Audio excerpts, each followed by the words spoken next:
Crazy, crazy, that's what they say. Running wild, burning every day.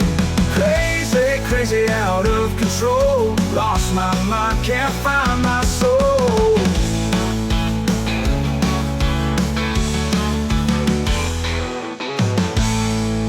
Jalgpallipodcast. Kris küsib. Tšauki kõikidele terevaatajatele. Tänaseks minu külaliseks on mees, keda võib nimetada tõeliseks Saare vikingiks, EFC Kuressaare legendiks, ei keegi muu kui härra kapten Märten Pajunurm. Tere tulemast mu podcasti, Märten. Tere, Kris, ja tervist kõigile vaatajatele. Nii, Märten, alustame kõige klassikalisemast lausest üleüldse, mida ma kõigile siin saatekülalistele ütlen. Kuidas sina üleüldse leidsid oma tee jalgpallini? Olen väiksest kohast Raplast pärit ja ega seal palju treeningvõimalusi polnud ja ühel päeval esimeses klassis alles käisin, siis naabripoiss oli kadunud kuskile ja tuli välja, et mingi jalgpallitrenn käib. Läksin kohale ja sealt saadik 25 aastat tegin iga päev jalkatrenni, et selline sobiv asjaolude kokku langemine, et olin väikse lapsena juba mänginud ja siis Raplas õnneks veel oli tugev selline klubi ja Kehtna jalgpallikool, et oli suurepärane esimene treener kohe Erki Keskküla, kes hiljem oli Paide linnameeskonnas mul ka uuesti treener 20 aastat hiljem, et asjad langesid õigesti kokku ja ütleme, et leidsin oma õige ala kohe väga vara. Okei, väga tore. Aga äkki keskendume nüüd korra Raplale ka rohkem, et mis linnakene see Rapla siis üleüldse on ja kui palju siis seal on võimalik üleüldse spordiga tegeleda? No väikestel linnadel on oma nõrkused ja oma eelised. Oma eelised on need, et sul on kõik nii hästi kättesaadav ja kõik on nagu sinu oma, kõik need staadionid, need spordirajatised, kõik väljakud, sul on igal pool. Sa tead, kes seal mängivad, sa saad igal hetkel sinna minna, kõik on lahti, ei ole mingid aiad kinni, ei ole kuskil keelatud mängida, et saimegi lapsepõlves kõik suved, lihtsalt kasvasime, elasime seal Rapla staadionil ja seal sai lihvitud neid elemente nagu need löömised, penalti löömised, karistuslöögid, millega hilisemas karjääris sain silma paista, et see oli suur eelis Rapla puhul, aga muidugi konkurents oli ka, ma arvan, väikse koha kohta üllatavalt hea, aga kui ikka 15 olime, siis pidime Tallinna Florasse üle minema paari teravama sõbraga, kes oli ikka paremad mängijad seal meeskonnas, et siis lihtsalt meeskond jooksis laiali, kuna polnud enam mängijaid, aga selle hetkeni saime nagu ikkagi piisavalt kõrgel tasemel mängida, et sealt sammu edasi teha, et ütleks, et oli õnne, et sattus meile täpselt selline generatsioon ja periood, kus olid veel viimased tugevad meeskonnad meie vanuses ka sellises väikses kohas nagu Rapla ja suurepärased treenerid ja võimalused, et olen väga rahul selle lapsepõlvega ja sporti sai iga päev igal pool seal teha, et see on, ma arvan, väike eelis võrreldes Tallinnaga, kus on hoopis keerulisem see ligipääs.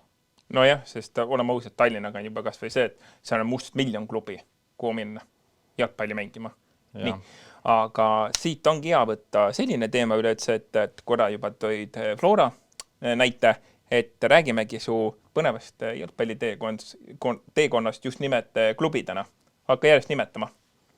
No alustasin Rapla Flora, ehk siis suures pildis Kehtna jalgpallikool. Seal olingi 8 aastat, milles põhimõtteliselt kõik olin väravavaht. Ja kui ma olin 15, ma tulin Tallinna Florasse enda vanustesse. Seal juba läksin vasakusse kaitsesse ja tulin lõpuks platsile üle. Ja siis oligi Tallinna Floras, seal noortes mängisid, siis hakkasid juba need esiliigad ja asjad koputama, et jõudsid Flora duublisse. Ja kuna mu Saare juured olid seal Saaremaa asjapulkadele juba varakult teada, siis nii kui esiliigas hakkasin tegusid tegema, siis kutsuti Kuressaarde ja pakuti meistriliiga võimalust.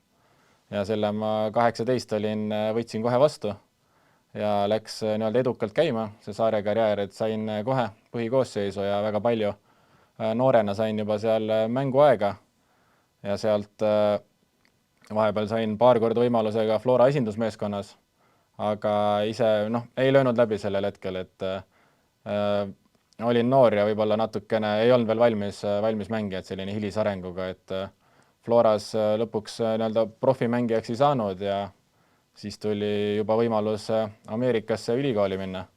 et ülikooli spordiga nii-öelda hoida oma jalgpallitaset ja samal ajal haridus ka endale saada. 4 aastat käisin Ameerikas, vahepeal tekkis side Paide linnameeskonnaga, et tagasi tulles liitusingi uuesti siis Paidega, mängisin nende eest ja siis tuli selline pakkumine Kuressaarde tagasi minna ja otsustasin sellel hetkel vastu võtta, et alustasin juba sellist töökarjääri värki ka, et pidi natukene valikuid tegema, et kas veel riskida hilises seal nii-öelda profikarjääriga ja Paides proovida ikkagi platsile saada või siis minna tagasi Kuressaarde, kus ma nii-öelda mängijaks kasvasin ja kõik need teekonnad läbi käisin ja valik langes Kuressaare kasuks, kuni siis eelmise hooaja lõpuni seal oma karjääri lõpetasin. Väga-väga ilus. Aga hakkamegi järjest nüüd rohkem keskenduma siis klubidele, et võib öelda, et tegelikult EFC Flora on just nimelt see võistkond ja üks selline klubi, kus üks algajane mängija võibki põhimõtteliselt oma teekonna rajada ja täiesti tippu välja tõusta, on ju. Ja kindlasti see on ka suur eelis, et sinusugune nagu väiksest kohast pärit poiss Raplast, on ju, nähti, et suke hea jalgpallur, võtame enda süsteemi ja panun väga, kus sa oled sa tänaseks välja jõudnud, on ju. Et räägigi näiteks mõni huvitav fakt veel Flora kohta. No Flora kohta mõtlen, seal oli sellel ajal, neil oli huvitavalt üles ehitatud, mida tänasel päeval enam pole, neil oli üle Eesti oli sellised, seal oli Rapla Flora, sul oli Rakvere Flora, sul oli Haapsalu Flora, et siit-sealt nii-öelda maakohtade parimad poisid said ka võimaluse ennast siis nagu Tallinnas näidata ja kui juba seal said hakkama, siis olid nii-öelda Eesti mõistes olid kõik võimalused olemas läbilöögiks, et Floras no kindlasti erinevaid suurepäraseid meeskonnakaaslased, kellega aastatega seal mänginud oled, kuni seal Flora Dublini või nendeni välja, et seal Too näigi mõned välja. Seal on õnnestunud isegi näiteks Karol Metsaga koos mängida esiliigas, kui ta äkki tuleviku duubel oli Valga Warrior ja siis me mängisime seal, et on selliseid, kes on siiamaani tänase päeval A-koondises ja et väga paljud nii-öelda Eesti tippmängijatega sai koos mängida ja see Raplast tulles see oli kindlasti arendas väga kiiresti ja aitas nagu kaasa taseme tõusule. Okei. Ja siis ilmselt võib öelda kõigi võimaluste maa Ameerika.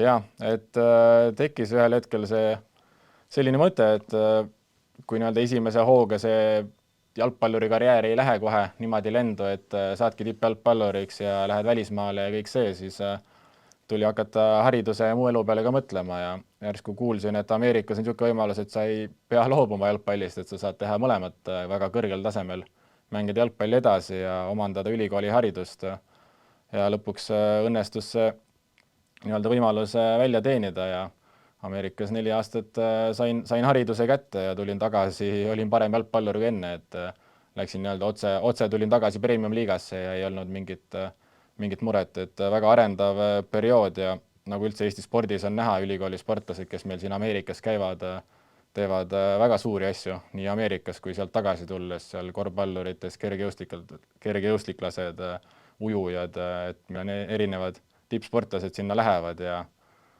olen seda mitmes kohas varem maininud, et soovitan, et kellel nii-öelda on selline kahe vahel või täpselt ei tea, siis Ameerika võib olla üks suurepäraseid lahendusi, kus ei pea ühest ega teisest loobuma ja saad nii-öelda pikendada oma karjääri, saad hariduse ka ja saad siis otsustada, kuidas edasi.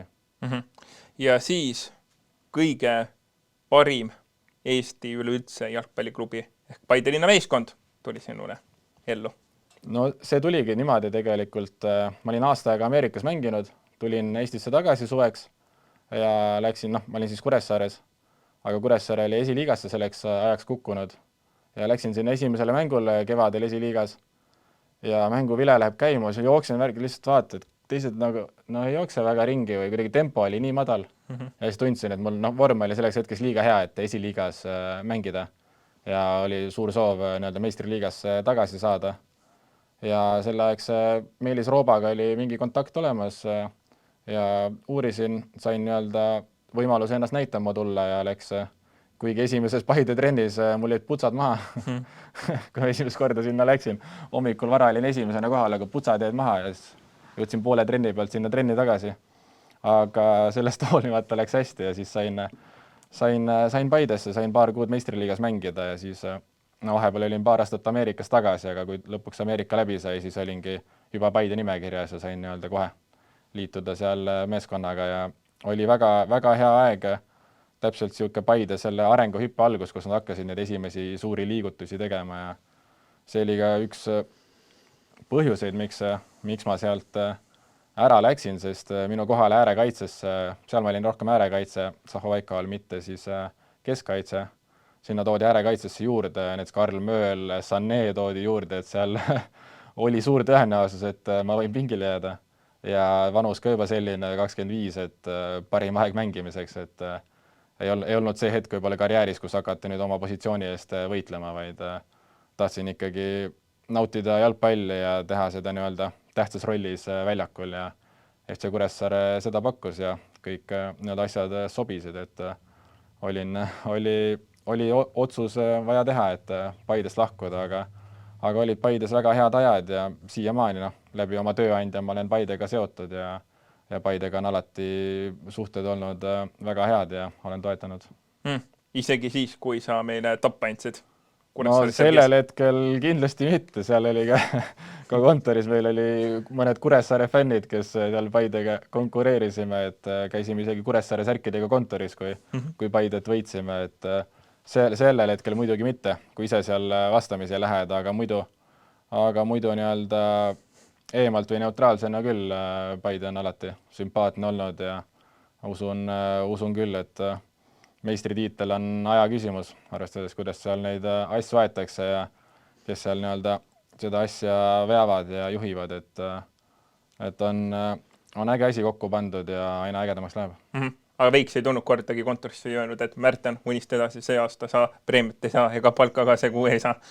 Absoluutselt mitte, nad on hoopis teisel tasemel, et pigem see, kui nii-öelda meie neid võitsime punkte ära, et see pigem näitas nende nõrkust või nagu veel nende nõrkusi kohta tõi välja, et mina ei olnud milleski selles mõttes seal süüdi, et seda ikkagi alati, seal on ikkagi spordihinged ja seda on alati positiivselt toetatud ja ei ole kunagi mingit survet olnud, pigem on just surve hästi esineda.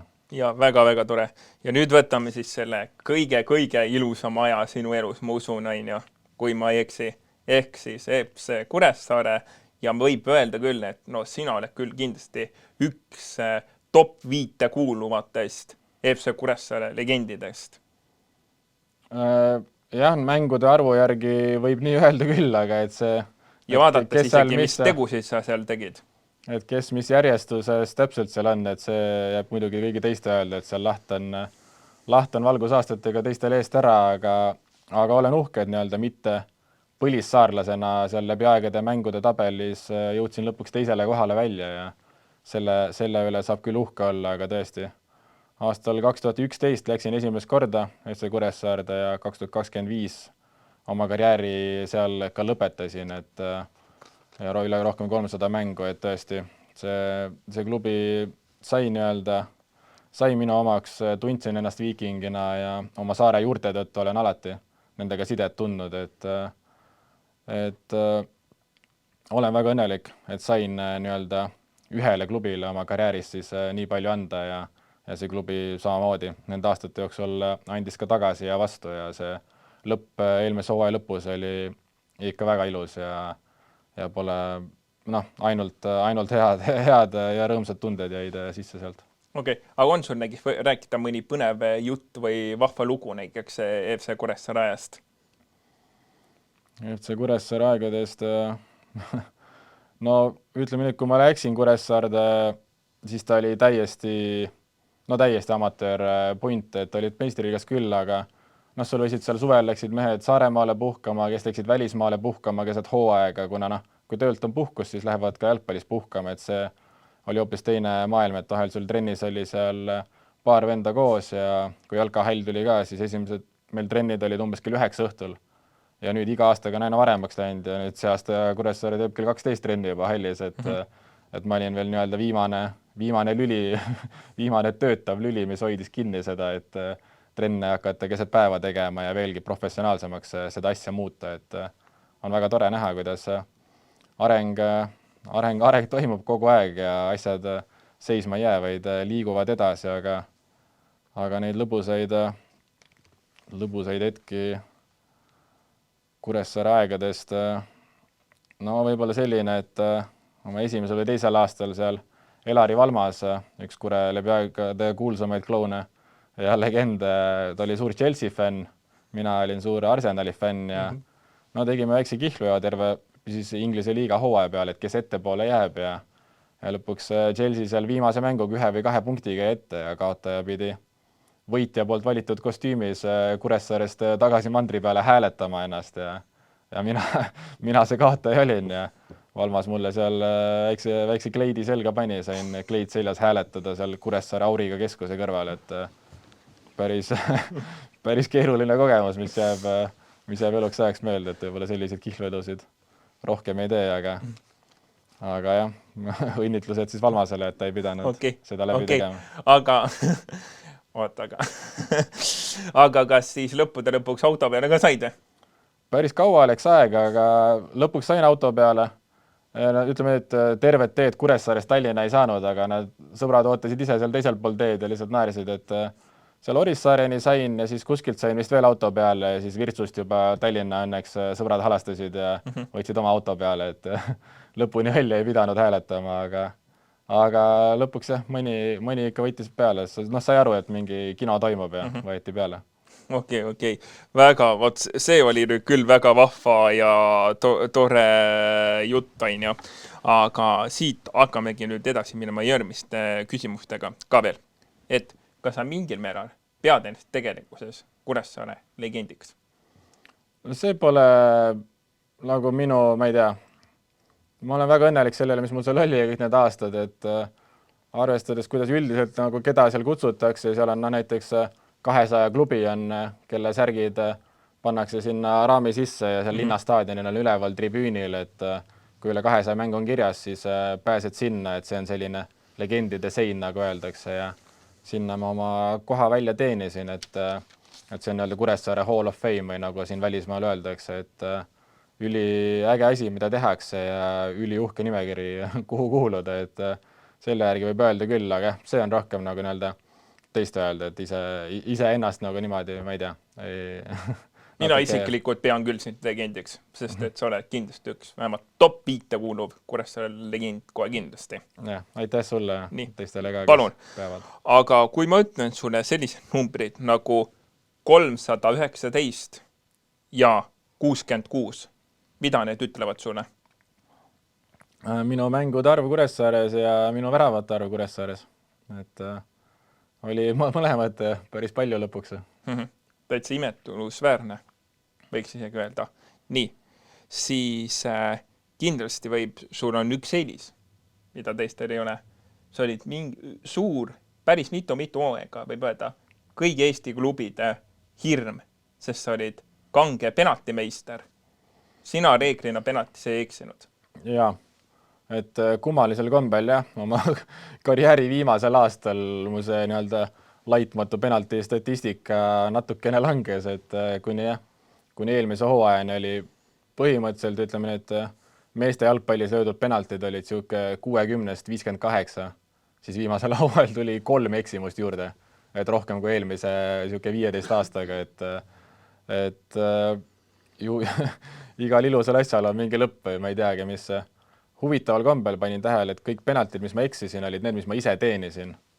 Et mul isa tõi ka seda välja, et võib-olla seal vaimselt selline sa juba oled penalti võitnud, see pinget on nagu vähem, kuna sul on nagu vastutus on natuke teine, kuna sa oled ise selle penalti teeninud, et võib-olla seal midagi ja võib-olla lihtsalt, et eks seal nagu mingi õnnefaktor on ikka sees või nagu Richard Aland lõin penalti keskele ja lõpuks üks väravat jäigi keskele seisma, püüdis penalti kinni, et olin aastaid löönud väga palju penalteid keskele ja kõik olid sees, aga lõpuks tuli üks eksimus ka sellega ära, et kahjuks jah, viimasel aastal natukene langes see statistika, aga muidu karjääri mõistes saan kindlasti rahule jääda sellega, kuidas see välja tuli ja kindlasti oli üks erioskusi, et ma arvan, penaltiväravad ei ole samad, mis tavalised väravad mängust, aga see on ikkagi erioskus, mida sa pead arendama ja kui sul lüüakse seda, keegi meeskonnas lööb kõrgema protsendiga sisse kui mujal, siis hooaja peale sealt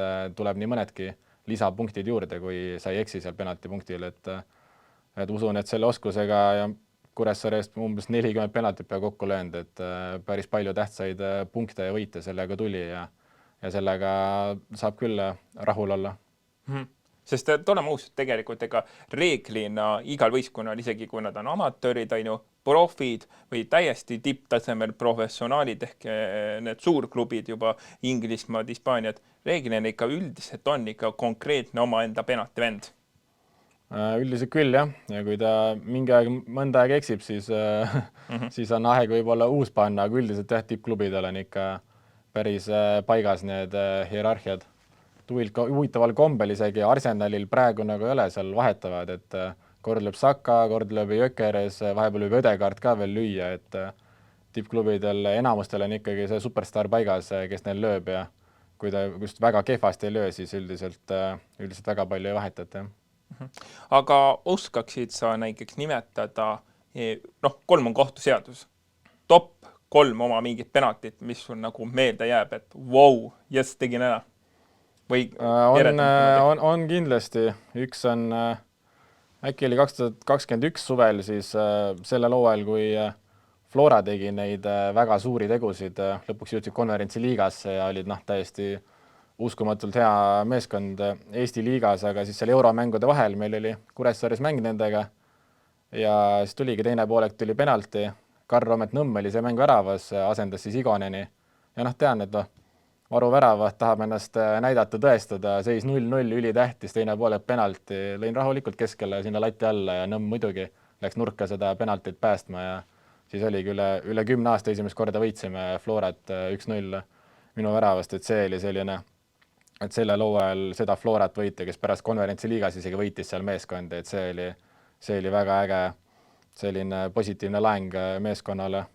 Vaat siit ongi see sõnasabas, võtaks korra veel kinni ka, et ütle sina, sa olid siis vist ka kapten, eks ole, selles mängus? Võis isegi Sander Seeman või keegi olla, ma ei ole isegi kindel. Okei, aga see ei ole praegu ei loe, aga sa olid mängija.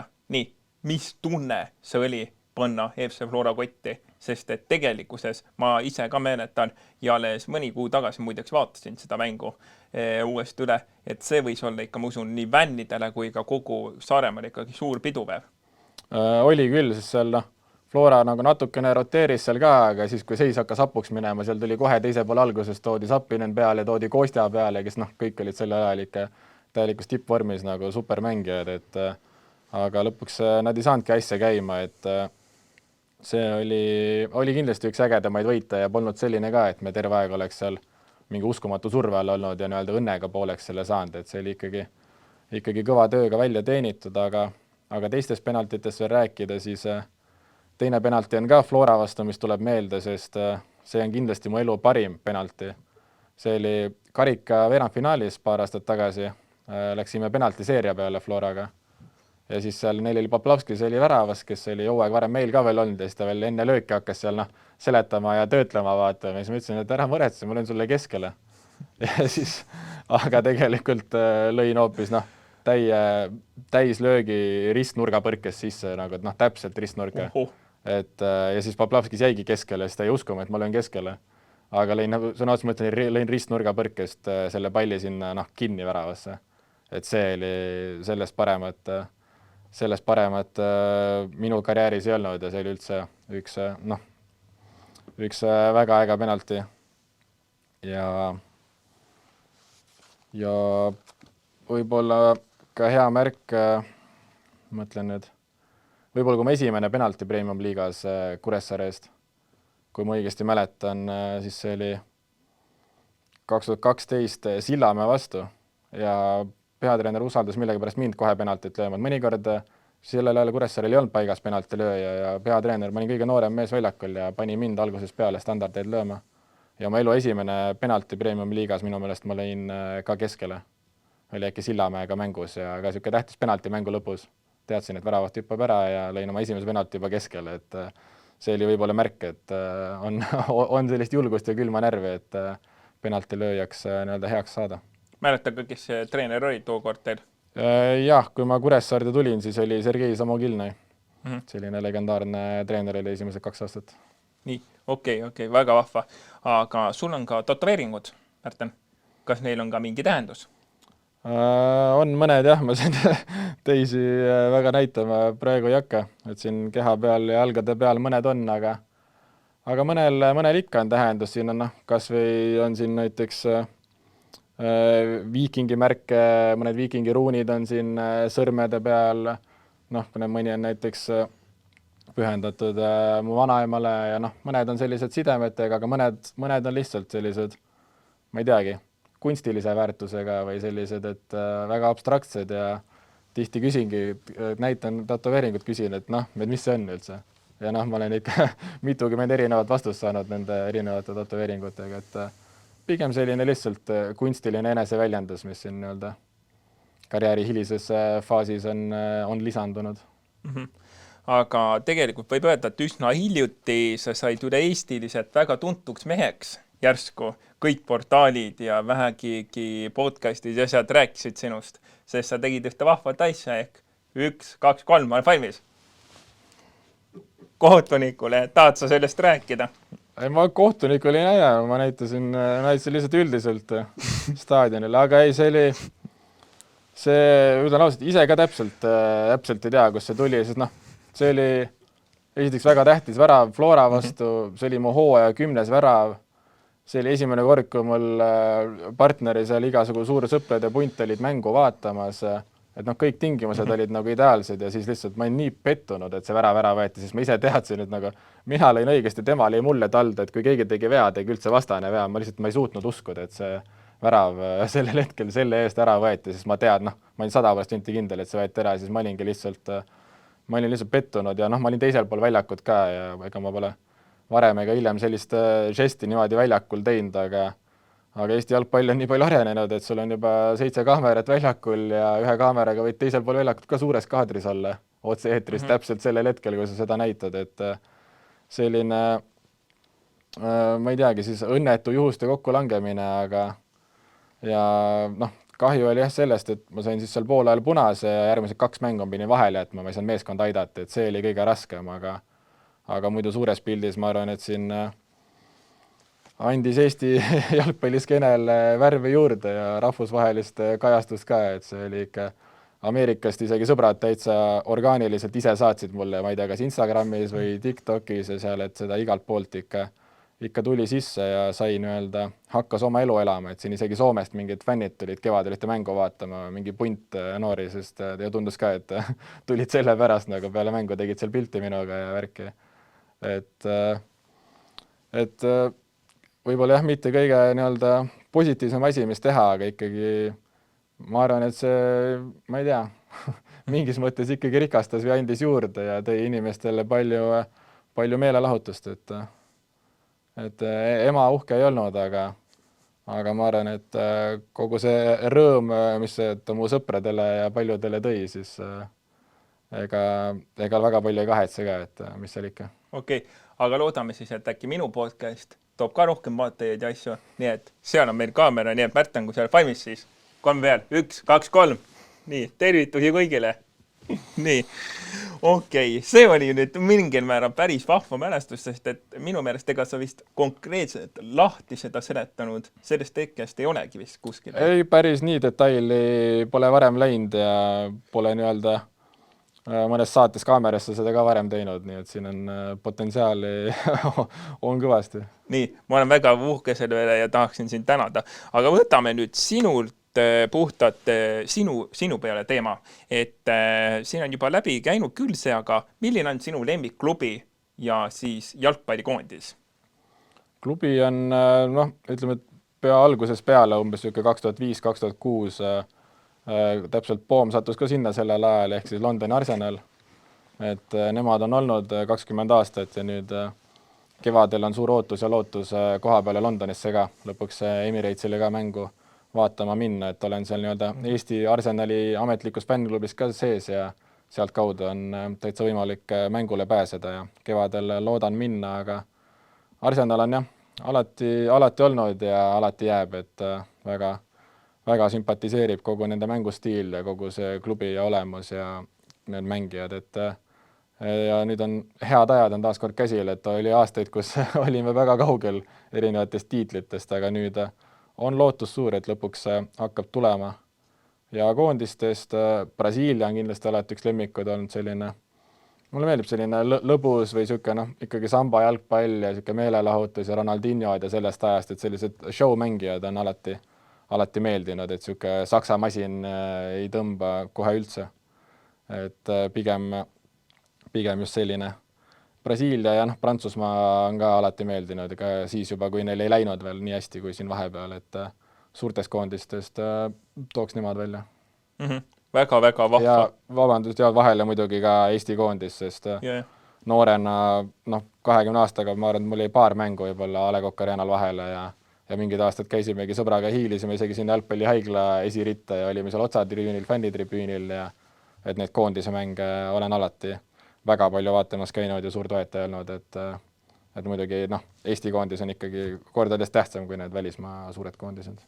No see on ikka meie püha sinimustvalge, et otse loomulikult isegi mina võin öelda, et kuna alati mul oli transpordiga sellised raskused asjad, aga eelmine aasta 2025 käisin ka mina ära oma elu esimesed Eesti koondise mängud ja väga vahva ja vinge ja lahe valina. Kas või juba see, et ma käisin ka veel vaatamas Kostja lahkumismängu, no see oli ikkagi, ma ütlen, et minu elu üks kaunimaid ikkagi, et paraku seis jäi viiki, aga no see ikkagi need emotsioonid, mis oli, et sa nägid seda oma vanameistrit seal viimases korras selles sinises särgis müdistamas ja asjas ja see oli ikkagi vinge. Ja isiklikult ma võin veel öelda, kõige nii-öelda põneva asi seal mängus oligi see, et see oli konkreetselt nii viimased sekundid või asjad ja siis kogu rahvas näeb appi, mis asja, siuke trügimine läks seal vastaste värava juunes reas, niimoodi siuke madin hakkas pihta, kõik mehed olid kasti, et see on sees, on ju kõik juba ja see ei olnud sees, aga reaalselt seal siuke nulli mängimine hakkas pihta seal värava juunes, et see oli ulme. Et selles suhtes, jalgpall on põnev mäng, Ja, kui on ikkagi nagu hea koondise mäng, hea vastasega läheb hästi, siis seda emotsiooni mujal spordiväljakult naljalt ei saa, kui täis A. Le Coq Arenaga, kui oleme siin mõnda suurt nagu Hollandit või mõned sellised üllatanud ka aastate jooksul, et tõesti soovitan kõigile, kes veel ei ole pidevad koondise mängude külalised. Ja samuti ka külastage kindlasti naiste koondise mänge Eesti naiste koondist. Eks? Nii. Ja kindlasti tahaks välja tuua sellise asja, kes sinu lemmik isiklikult mängija on ja samuti ka eeskuju. No alustame sealt tagantpoolt siis ehk eeskuju.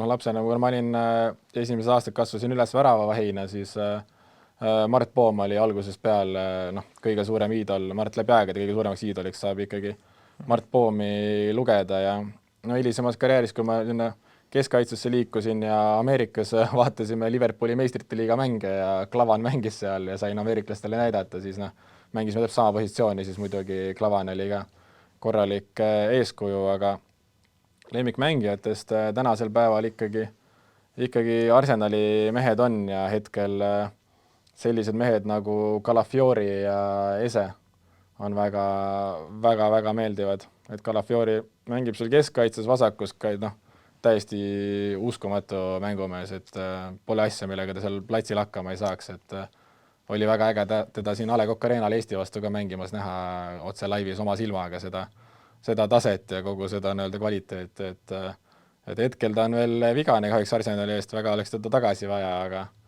aga jah, viimase aasta lemmikud ütleks on kõige suuremad on Calafiori ja Eze. Okei, väga vahva. Aga kas sul on ka mingi näiteks hobi või lemmiktegevus? Jaa, neid on päris palju, ja nüüd lõpuks saan neid rohkem tegeleda nendega nüüd, kui karjäär läbi on ja olen taaskord oma aja peremees, mitte ei ole ainult jalgpall, et seal kindlasti oma kaaslasega koos lõpuks saame planeerida reise, käia reisimas, matkamas, sellised kultuurireisid, et palju üritame muuseumites käia, teatris käia, et see väga meeldib ja spordi koha pealt täna siit lähen näiteks korvpallitrenni ja muidu käin tennist mängimas, käin padelit mängimas, jõusaalis käin endiselt edasi, et sellist sportlikku vormi hoida nüüd karjäärijärgselt ka, et need on sellised spordialadest võib-olla need 3 hetkel meeldivad kõige rohkem. Korvpall, tennis ja padel siis, aga ma arvan, et neid liitub siin veel erinevaid alasid ja selliseid hobisid võib-olla tekib juurde, aga üldiselt jah, pigem olen selline aktiivne või ikkagi meeldib asju teha ja ringi käia. Sellega võikski tegelikult sellega kokku võtta, mis ma tahtsin tegelikult su käest küsida, et karjäär on läbi, et mis sa praegu teed? Praegu esiteks saan palju rohkem kontoris käia ja nii-öelda rahulikuma, ütleme, et mõistlikuma tempoga tööasju korraldada ja värki, et ei pea iga päev trenni kiirustama ja ei pea seal mängude asjade pärast muretsema ja ei ole nagu, saab rahulikult fookust töö peale suunata ja olen väga elevil, et mis see tööaasta nüüd toob, kui ma saan rohkem sinna ka pühenduda, aga täna, nagu ma ütlesin juba, lähen siin korvpallitrenni, et siin käisin alles iga päev, üle päeva on ikkagi mingi kas spordiüritus või mingi kultuuriüritus, et sellist tegevust on väga palju ja tuleb ja saab lõpuks käia inimeste sünnipäevadel, inimesed kutsuvad, saad minna, kogu see asi, et on nii-öelda jah, uus elu on alanud sellest aastast. Aga mis oli näiteks see, mis sind konkreetselt tigedaks või kurjaks või vihaseks näiteks ajas, kus olid nüüd konkreetselt mängija ja tegelikult oleme ausad, sul oli ka vastutav ülesanne ikkagi päris mitu aastat kaptenina, et kapten on ka see nii-öelda võistkonna ikkagi king ja võib öelda isa ja alfa, No ma arvan, et ikkagi selline üldine vastutustunne või kui nii-öelda inimmängijad või siis kaaslased eksisid liiga kergelt ja ei võtnud seda või kui mis oli, eriti seal Romani ajal oli siuke lähenemine, et eksimine oli okei, aga mis ei olnud okei, et sa ei lähe 100%-ga. Ja seda oli tihti näha, kas mees jätab seal kõik väljakule või võtab kuskilt järgi ja sa ei tohi nii-öelda teisi kunagi süüdistada. Et sa võid ennast, võid enda peale vaadata, aga sa ei saa seda negatiivset energiat teistele jagada, et see mulle väga meeldis, aga siin aastatega ma arvan, kõige valusam on ikkagi kõrvalt vaadata vendi, kes sa näed. Neil on see talent olemas, neil on see võimekus, neil on kõik olemas, aga ei ole peas veel valmis, et seda nagu nad ei saa aru, kui suur pingutus see tegelikult on ja ei oska veel nii-öelda endast kõike päriselt väljakul jätta, et selliseid ja siis üritan neid aidata, aga alati võtta informatsiooni omaks ka või sa ei jõua nendeni, ei suuda neid aidata nii, nagu tahaks, et seda on võib-olla raske näha, aga muidu jah, üldiselt kogu see Kure hing oli selle peale ehitatud ja Viikingi hind, et kõik jätavad seal 100% väljakule ja üksteise eest on väljas, et kui mõnikord või mõni mäng või mõni hetk see ära kadus, siis oli kohe sellega, pidi kohe tegelema ja olid suured probleemid. Ühe suure asja me võiksime tegelikult sellega ka kokku võtta su mängija karjääri, et mis sa arvad, miks just sinust sai kapten ja millega sa selle välja teenisid?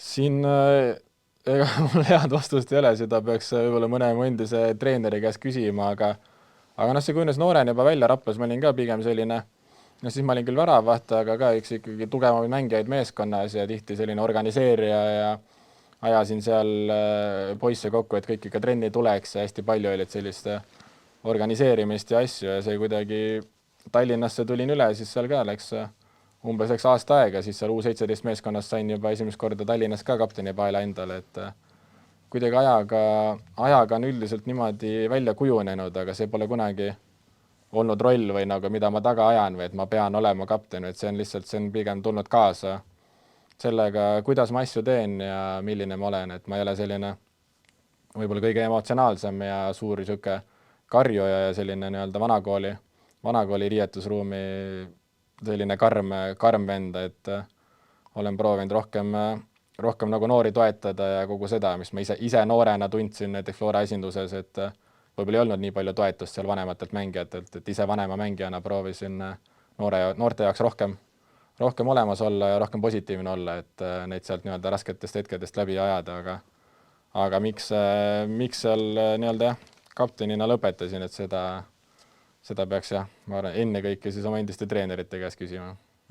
Arusaadav, aga räägime näiteks sellisest asjast, et mis oli nagu konkreetselt sul nagu mängijana siis harjumus enne ja peale mängu, mis välja kujunes? No enne mängu oli see, et ma pean, kui seal meil osad olid ikka väga näljased ja seal, ma ei tea, praami peal 2,5 või 3 tundi enne võisid süüa ükskõik kui palju tahavad, siis mina, no ma siin 4 tundi enne mängu pidin umbes sööma, et mängu ajaks ikka pead olema nagu näljane ja juba nagu tühi, et ei saa minna mängule niimoodi, et oli kõht on tükke täis pehme olla, et mul oli nagu selline lähenemine, et pidin tühja kõhuga mängule minema, aga muidu selliseid suuri ebauske või rutiine mul väga ei olnud. Võib-olla kõige suurem oligi selline, et ma mängisin samade säärekaitsmetega, millega ma alustasin aastal 2007-aastasena, mis ma esimesena ostsin, nendega lõpuks mängisin karjääri lõpuni välja, et mu need vanad selekti kaitsmed, et need olid mul selline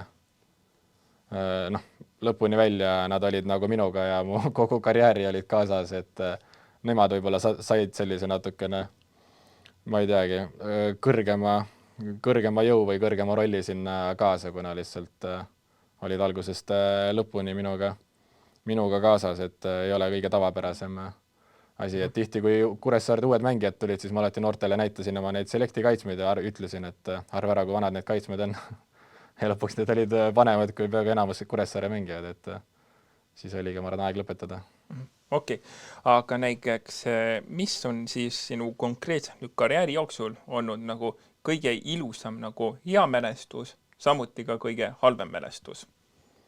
Kui sa just nagu mängijana mõtled niimoodi, et see mäng on tõesti nagu see kõige kenam ja ilusam, siis on reaalselt nagu mõtled, et appi, miks see mäng nagu nõnda nüüd pidi minema, et me olime nagu reaalselt võidulõinel või me oleksime peaaegu ära teinud või nii?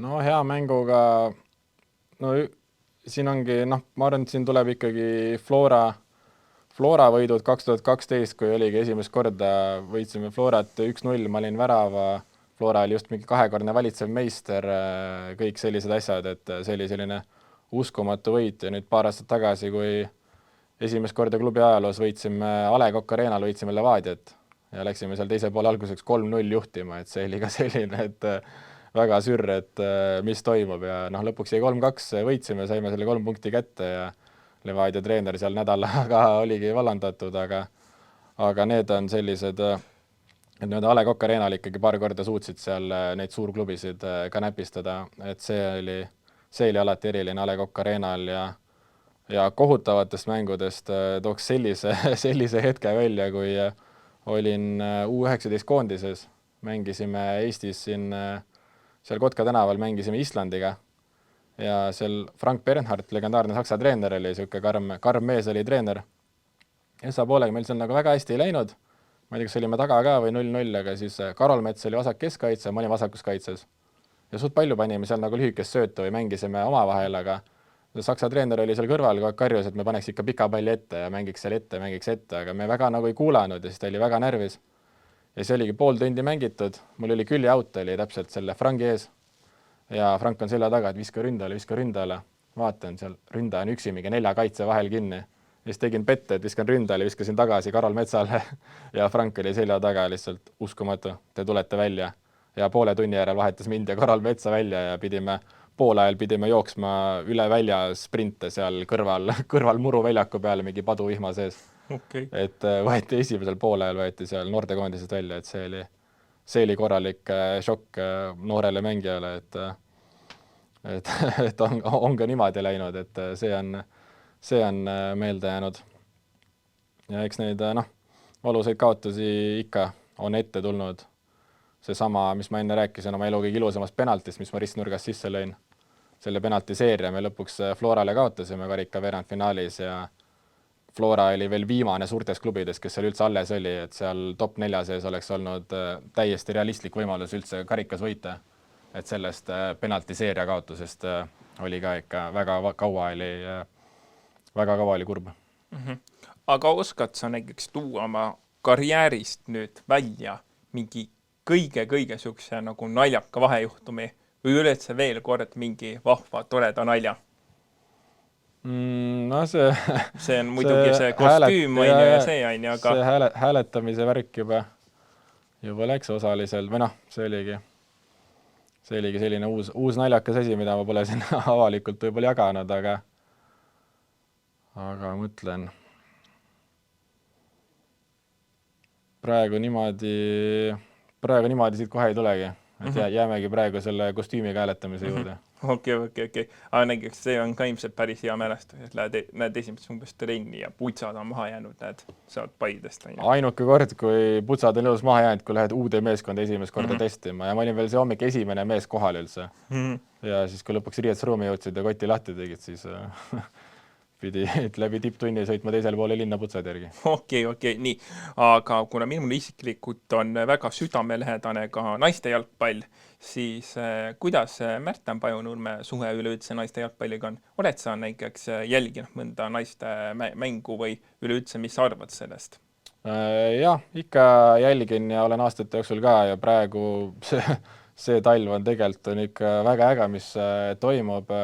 Väga äge, mis uued tuuled Paide on siia toonud. Uuel aastal rekordarv naismängijaid siin Eesti meistriliigas on üldse tasustatud ja väga kiirelt see number tõuseb, et seda on täiega äge näha. Ameerika aegadel ka meil ülikoolis oli naiskond ka, keda oligi, me käisime kogu aeg käisime vaatamas iga nädal naiskonna mänge seal Ameerikas ka ja Ameerikas tüdrukute jalgpalli tase on väga kõrge ja oli äge neid vaadata ja Eestis ka olen siin isegi koroona aegadel näiteks Mari-Liis Lillemäega Ajaxi staadionil koos trenni teinud, kui siin nii-öelda pidi ise trenni tegema ja meeskonna trennid ei olnud lubatud, et siis Lillemäe kaaslane Neubauer ja Lillemäe tulid siin Ajaxi staadionile ja tegime seal kolmekesi mitu korda tegime trenne ja näiteks tervitused siin Mari-Liisile, ta on väga hea sõbranna mul. Ja Neubauerile ja näiteks kindlasti Trinity Õismets elan kaasa, temaga saan väga hästi läbi, suhtlen Larseniga ja suhtlen temaga, et kindlasti jälgin, kuidas Viimsil läheb. Aplaus, minu koostööpartner muideks podcastis, Viimsi naiskond. Väga hea, et ikka hoian siin-seal silma peal ja olen mõnda naistekoondise mängu ka. Viimasel paaril aastal olen ikka vaatama sattunud, et on äge näha ja eriti nüüd veel, et ikkagi areneb ja kuidas meil tüdrukute noortekoondise tulemused vahepeal panevad ikka väga ägedalt. Ja sellega veel siuke huvitav, et ma juba aastal 2020, kui tuligi see koroona aeg minu meelest ja siis hakati esimest korda lubama mänge. Ma elasin täpselt Ajaxi staadioni kõrval, ka Kuressaare tüdrukud, mingi U15 tulid seal mängima Ajaxi vastu. Vaatasin aknast kodus seda mängu, Ajax võitis 7-0 ja üks Ajaxi ründa oli 7 väravat. Ja ma olin lihtsalt täiesti uskumatu, kui hästi see tüdruk mängib.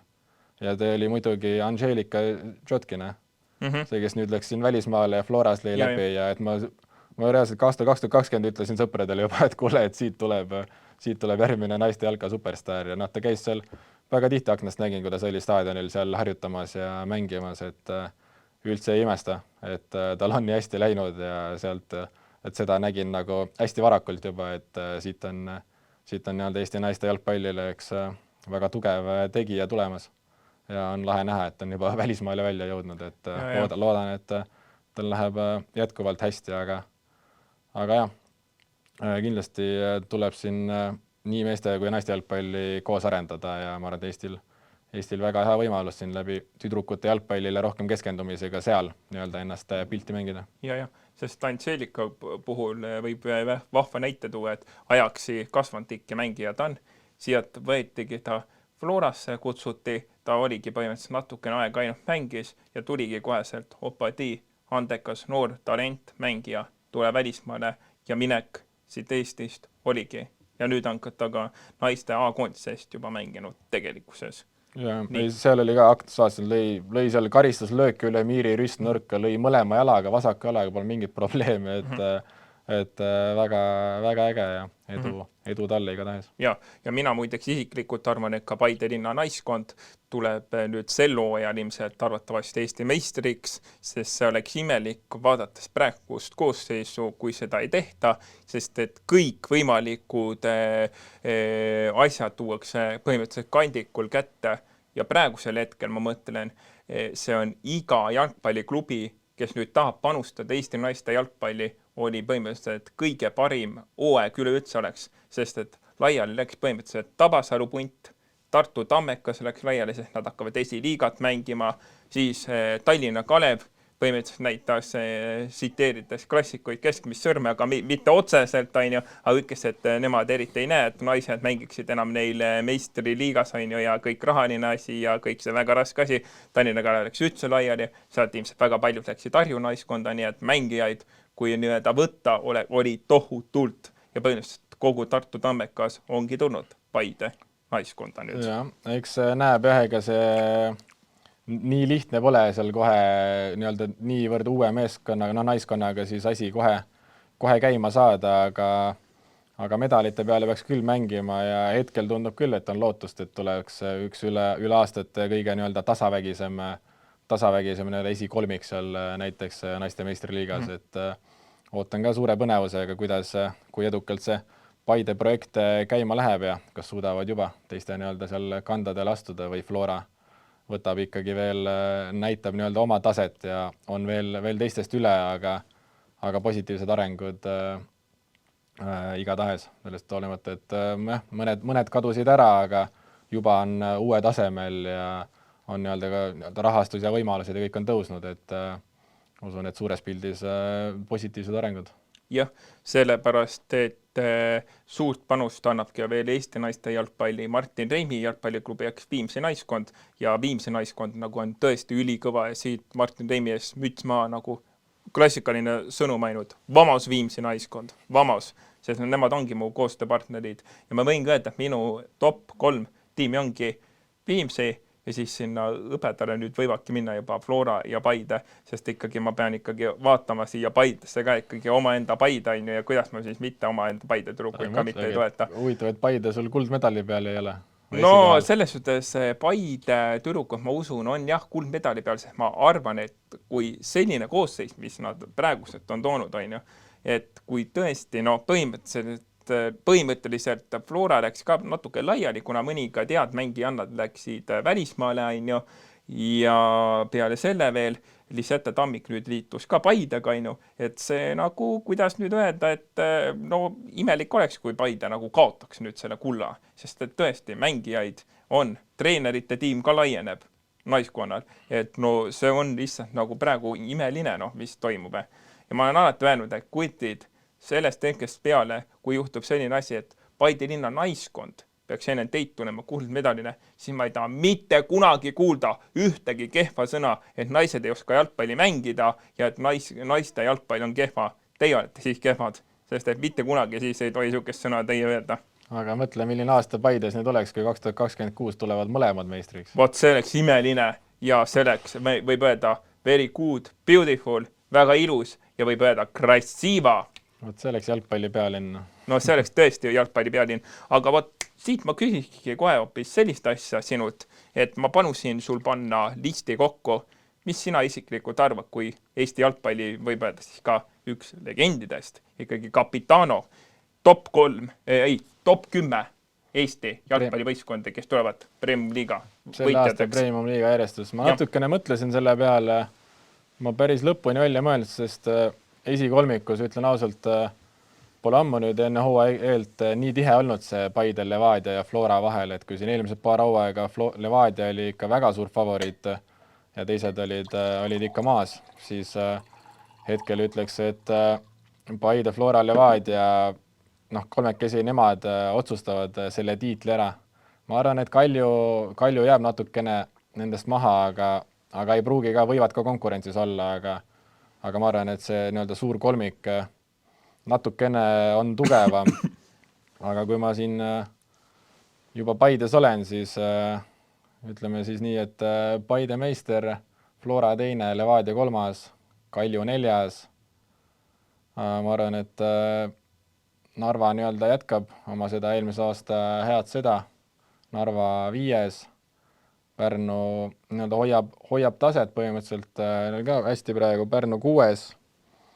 Loodan, et minu endine koduklubi ka üllatab positiivselt see aasta ja saavad asjad nii käima, nagu nad soovivad. Kure 7.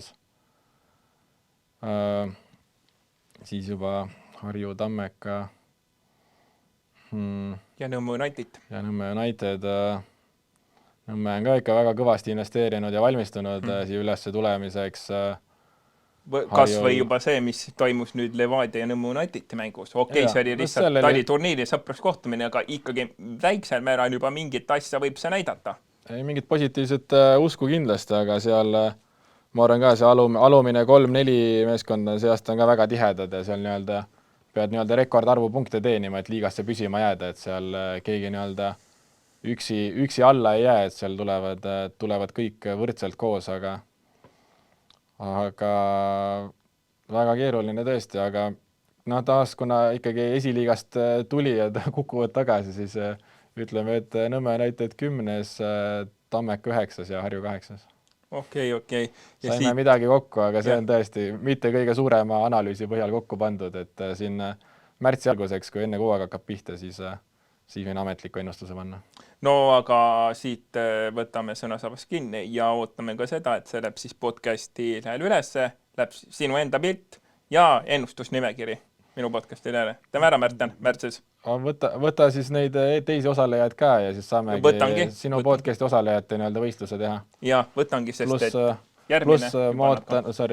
Pluss ma ootan väga, ma lõpuks saan osaleda nüüd Premium Liiga Fantasy võistluses ka, et aastaid, kui ise olin mängija, siis kuidagi ei olnud õige tunne ise kaasa mängida, aga nüüd saan täiega seal ka kaasa mängida. Aga lähme korra siis sinu töö juurde ka, et mis on see töö, mis Märten Pajunurmele näiteks leiva lauale toob? No töötan Eesti kõige suuremas ja paremas infrastruktuuri ehituse ja hooldusettevõttes nimega Verston, kes on juhuslikult ka Paidega tihedalt seotud ja Paidest pärit ettevõte, et mina olen seal ärianalüütik, tegelen nii-öelda finantside alal ja erinevate numbritega ja innovatsiooniga või nagu, et teha asju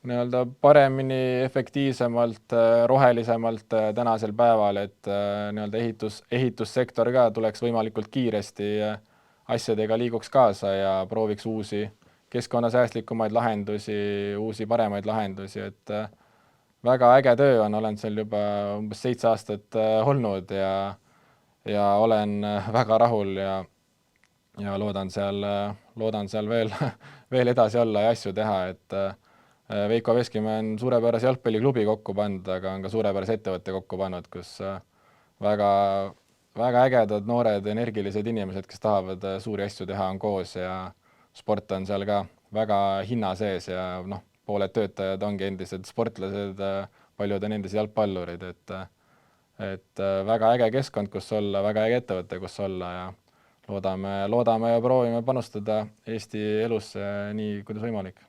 Väga-väga ilus. Ja siit lõpetuseks, siis kõige viimaseks asjaks, mida ma tahaksin sinu käest küsida, ongi siis see, et kuidas sinul isiklikult minu panus korda läheb, mis ma Eesti jalgpallile annan?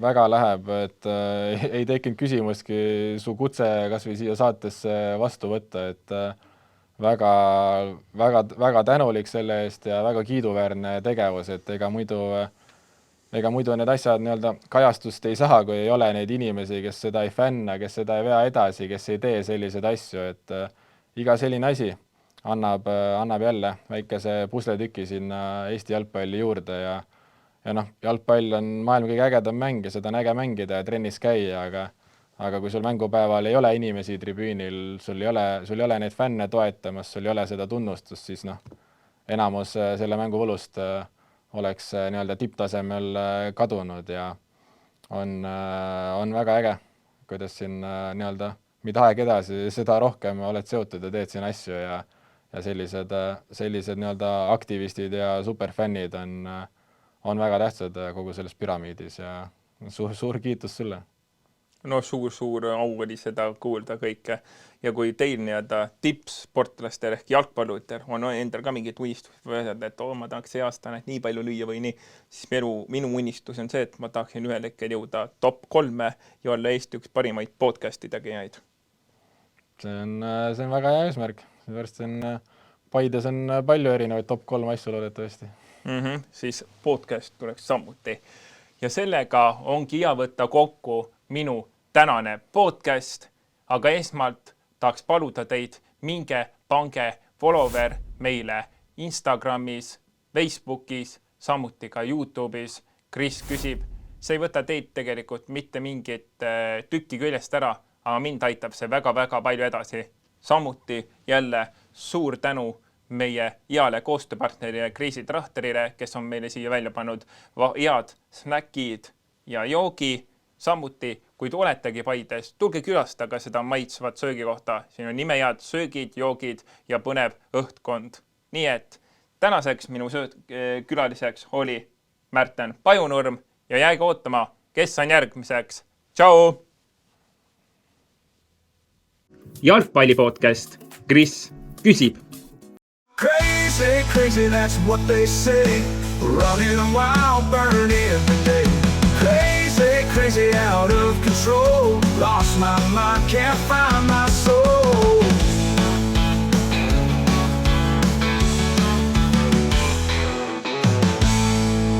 Automaton OU Graphic Solutions.